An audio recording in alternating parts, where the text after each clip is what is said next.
Hello, today we're going to be picking a unique world ball smiley face padlock. Got it out in all one sentence. As you can see, it turns one way and it comes out, slide it back in, lock it, and it's all locked. There's your key bitty, if I can get in the right light. See it there, it's the best you're gonna get. And the man I received this lock from is no other than Leon's lock pad. Good lock picker, good lad as well. Thank you for this lock, Leon. Right, let's give it a shot there.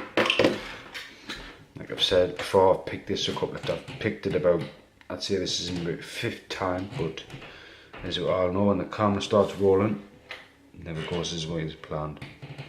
So let's go, I'll start at the back. I'm using this it's like a DeForest ball sort of thing. I think it's called off reach, I think. Right, okay, fan number 5.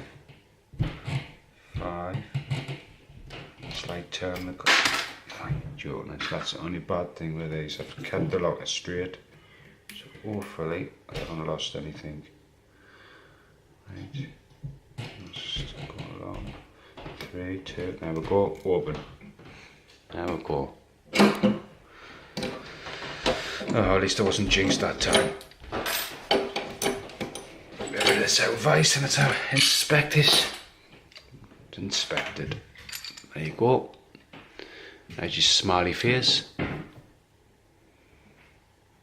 Or some people like to call it the bird. If you look, the wings flapping in the middle bit and the middle bit. I've got one called Unturned that looks like this.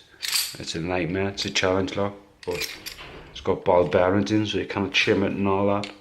But beautiful lock, it is big. It is a big lock that like. And thank you Leo for the lock, and thanks everybody else for watching. I hope you liked, and bye.